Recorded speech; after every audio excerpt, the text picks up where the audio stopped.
आज मैं आप लोगों के लिए एक और गर्मियों की रेसिपी लेकर आई हूँ। जी हाँ, गर्मियों में बनाई जाती है कढ़ी, जिसे हर कोई बनाता भी है और सभी इसको पसंद भी करते हैं कढ़ी को। ये बच्चे हों बड़े हों, मैं कहती हूँ बूढ़े, सभी शौक़ से कढ़ी खाना पसंद करते हैं। ये बनती ही बहुत मज़े की है।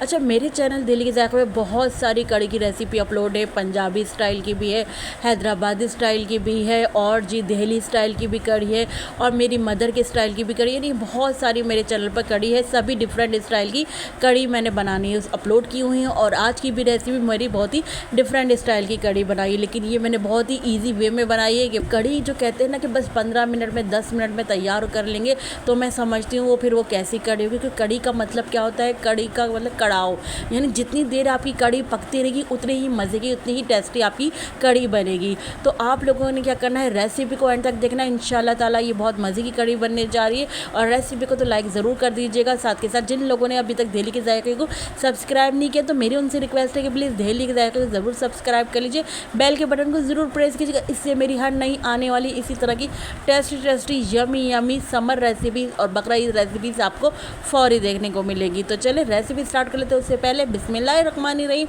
अस्सलाम वालेकुम। मैं हूँ समरीन अकमल, मैं आपको अपने चैनल दिल्ली के ज़ायक़े में वेलकम करती हूँ। उम्मीद करती हूँ आप सब लोग खैरियत से होंगे। तो चले देख लेते हैं ये डिफरेंट स्टाइल की कढ़ी हमने कैसे बनाई है। तो कढ़ी बनाने के लिए ब्लेंडर ले लिया है। ब्लेंडर में मैंने ना 1 कप दही यहाँ पर, अच्छा कोशिश करें जब आप दही लें तो 1 दिन पहले ले लें, और जो है पकाने से पहले फ्रिज से बाहर निकाल कर रख दें दही को। अब में ही 1 कप दही में हम शामिल कर देंगे हाफ कप बेसन। ये परफेक्ट मेजरमेंट है कढ़ी बनाने के लिए। साथ में मैंने यहाँ पर हरी मिर्च और कढ़ी पत्ता ले लिया है। अच्छा, हरी मिर्च जो है ये तीखी वाली हरी मिर्च है, तो हरी मिर्च आप देखकर शामिल कर लीजिएगा। कढ़ी पत्ते से बहुत अच्छा फ्लेवर आता है, तो मैंने चंद पत्ते कढ़ी पत्ते के शामिल कर दिए, तकरीबन कोई 12 से 15 तक। 1 टेबल स्पून यहाँ पर मैंने नमक शामिल कर दिया था।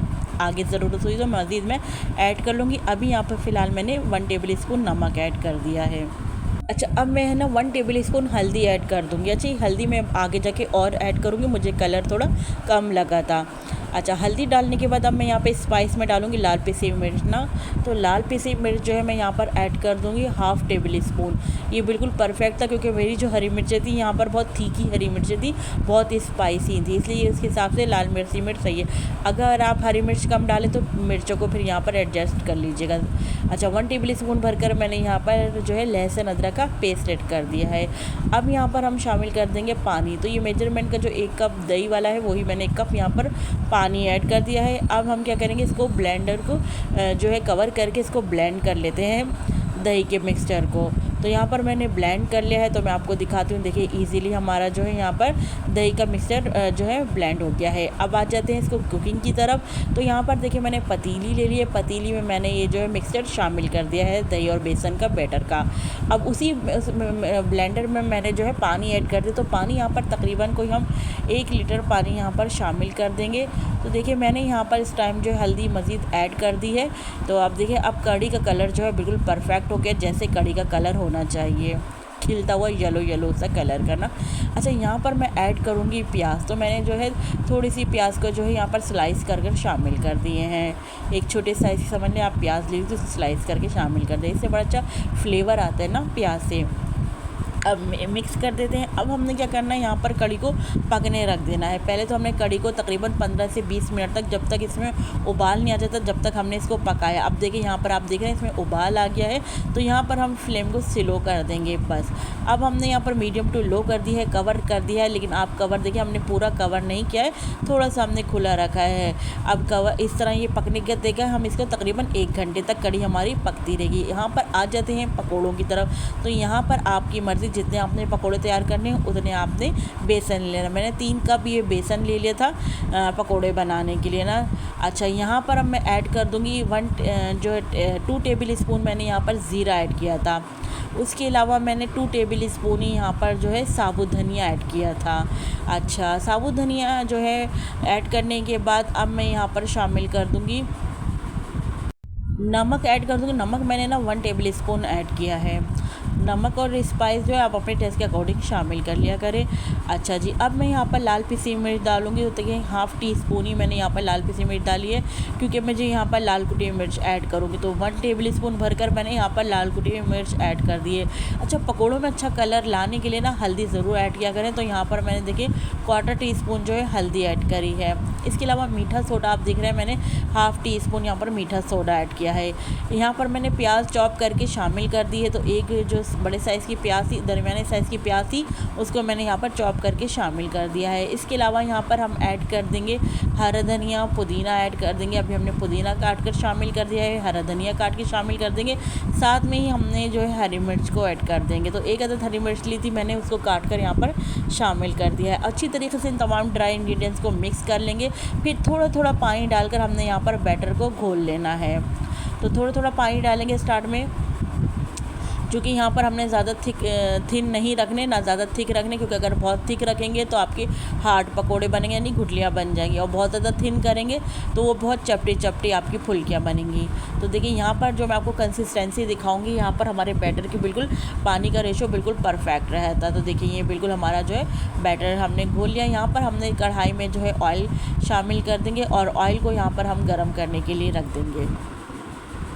अब जैसे ही यहाँ पर ऑयल हमारा गर्म हुआ तो हमने यहाँ पर पकोड़े डालने शुरू कर दिए हैं। अच्छा, आपकी मर्ज़ी, आप हाथ से डालें या स्पून से डालें। अच्छा, यहाँ पर देखिए मैं जो यहाँ पर पकोड़ों का साइज़ डाल रही हूँ, तो आप देखिएगा ये पकोड़े अभी जिस साइज़ के ना, ये कड़ी में ऐड होने के बाद जब हम इनको कड़ी में डाल देंगे तो ये अपने साइज़ से थोड़े बड़े साइज़ के हो जाएंगे। तो बहुत बिल्कुल परफेक्ट साइज़ रहा था यहाँ पर पकोड़ों का। और ये देखिए पहला पेज हमने पकोड़ों को यहाँ पर जो है फ्राई करने के लिए रख दिया। अभी देखिए हमने टर्न नहीं करना, इनको एक साइड से नीचे की साइड से गोल्डन होने देना। तो तकरीबन कोई मैंने 5 से 6 से 7 मिनट तक इसको इसी तरह ही रहने दिया था। टच नहीं करा और मीडियम टू लो फ्लेम पर करा, ताकि अंदर तक अच्छे से कुक हो जाए यहाँ पर हमारे पकोड़े ना। तो देखिए आप यहाँ पर बिल्कुल जालीदार हमारे पकोड़े बनेंगे। तो ये पकोड़े बनाने के लिए ना आपने 2-3 बातों का ख्याल रखना है। आपका ऑयल जो है गर्म हो जब आप ऑयल में डालें। दूसरा, ज़्यादा गाढ़ा बैटर नहीं होना चाहिए आपका। तीसरा, मैं आपको बताऊं कि आपने देखिए अभी टेम्परेचर क्या है पकोड़ों का, गर्म है। इनको गर्म पकोड़ों को जब आप गर्म कड़ी में डालेंगे ना तो बहुत सॉफ्ट बनेंगे आपके पकोड़े, ठीक है। और बैटर जो है ना, मैं आपको कड़ी का दिखाऊंगी। ये कड़ी जो है उस टाइम गाढ़ी नहीं होनी चाहिए, पतली होनी चाहिए, क्योंकि अगर आप गाढ़ी कड़ी में डाल देंगे तो आपको पता है कि पकोड़े अपने अंदर सोख करते हैं कड़ी को, पानी को, तो हर चीज़ को सोख करेंगे। तो उससे क्या होगा, आपके पकोड़े जो है अंदर से सख्त होंगे। तो ये देखिए मैं आपको दिखाती हूँ, हमारे एक फर्स्ट बैच जो फ्राई हो गए, तो मैं देखिए तोड़ के दिखा रही थी। देखिए कितने माशाल्लाह से जालीदार हमारे पकोड़े बने, कोई गुठली आपको नज़र नहीं आ रही, बहुत टेस्टी बने थे। मैंने उसी पकोड़े को खा के ट्राई किया, यकीन करें नमक मिर्ची हर चीज़ परफेक्ट रही थी। ये देखिए मैं आपको कंसिस्टेंसी दिखा रही थी यहाँ पर कड़ी की। तो ये 1 घंटा हो गया यहाँ पर कड़ी को पकते, और अभी देखें गाढ़ी भी हो गई कड़ी। तो यहाँ पर मैं पानी ऐड करूँगी, क्योंकि इस पोजीशन में हम पकोड़े डाल देंगे ना तो क्या होगा कि जो पकोड़े जब इसको सोक कर लेंगे तो कड़ी जो कम भी क्वांटिटी में हो जाएगी और पकोड़े जो हार्ड रहेंगे। तो देखिए अब हमारा क्या है, हमने पानी डालकर थोड़ा इसको पतला कर लिया कड़ी को। अब हम देखिए यहाँ पर थोड़ा सा हमने कड़ी को पकाया 5 मिनट तक, उस पानी जो हमने डाला था ना उसको पकाया। तो कड़ी भी गर्म है, पकोड़े भी गर्म है। तो इनको हमने देखिए गर्मा गर्म पकोड़ों को गर्मा गर्म कड़ी में डालेंगे तो आपके पकोड़े माशाल्लाह से बिल्कुल सॉफ्ट बनेंगे। तो देखिए अभी यहाँ पर हमारा फ्लेम ऑन है, हमने बंद नहीं किया है। इस मोमेंट पर आकर अब जब मैंने देखा मेरे पकोड़े सॉफ्ट हो गए हैं अपने साइज़ में, आपने देखा बड़े हो गए हैं ये, तो फिर मैंने फ्लेम ऑफ कर दिया है कड़ी का। अब यहाँ पर मैं इसका ज़बरदस्त सा भगार तैयार कर रही हूँ। तो मैंने पैन में जो है ऑयल ले लिया है, आप चाहें तो यहाँ पर घी भी ले सकते हैं। और मैंने आधी प्याज जो है यहाँ पर स्लाइस करके शामिल कर दी है। प्याज को मैंने फ्राई करना है गोल्डन सुनहरा कलर आने तक। उसके बाद हम यहाँ पर जो है ऐड कर देंगे कड़ी पत्ता और लाल साबुत मिर्चें। तो यहाँ पर हमारा भगार डल गया है कड़ी में। तो अब हम ज़रा अपनी कड़ी को खूबसूरत मज़ीद और बना लेते हैं। यहाँ पर आप हरा धनिया पुदीने से गार्निश कर सकते हैं। और लीजिए जनाब, यहाँ पर हमारी कड़ी ज़बरदस्त तैयार हो गई है। आप चाहें तो इसके ऊपर चाट मसाला भी स्प्रिंकल कर सकते हैं। और आप कड़ी को किस तरह खाना पसंद करते हैं, मतलब आपको कड़ी रोटी से ज़्यादा अच्छी लगती है, चावलों के साथ ज़्यादा अच्छी लगती है?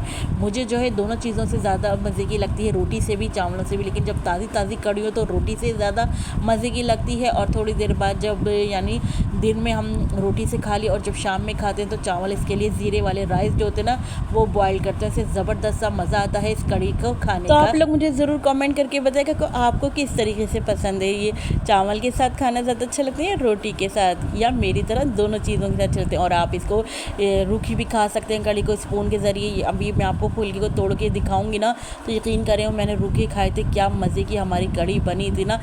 आप देखिएगा मैं भी पकौड़ा तोड़ूंगी तो देखिए कितने सॉफ्ट बने माशाल्लाह से, कितने आराम से टूट गए, इतने जालीदार, इतने सॉफ्ट नरम मुलायम बने। तो जाते जाते रेसिपी को लाइक का बटन तो ज़रूर प्रेस करते जाइएगा। और जिन लोगों ने अभी तक दिल्ली के जायके को सब्सक्राइब नहीं किया है तो काइंडली मेरी उन लोगों से हम्बल से रिक्वेस्ट है कि दिल्ली के जायके को सब्सक्राइब कर लीजिए, बेल के बटन को ज़रूर प्रेस कीजिए, क्योंकि इससे मेरी हर नहीं आने वाली इसी तरह की टेस्टी मज़े मज़े की यमी समर रेसिपीज़ और बकरीद रेसिपीज़ आपको फौरी देखने को मिलेगी। रेसिपी को अपने फ्रेंड फैमिली में लाजमी शेयर भी किया करें। आप सबका बेहद शुक्रिया। तो चले चलती हूँ, फिर नेक्स्ट रेसिपी लेकर इसी तरह मज़े की रेसिपी लेकर आप लोगों की खिदमत में हाजिर होंगी। जब तक के लिए मुझे समरीन अकमल को दिल्ली के जायके से इजाज़त दीजिए। अल्लाह हाफिज़।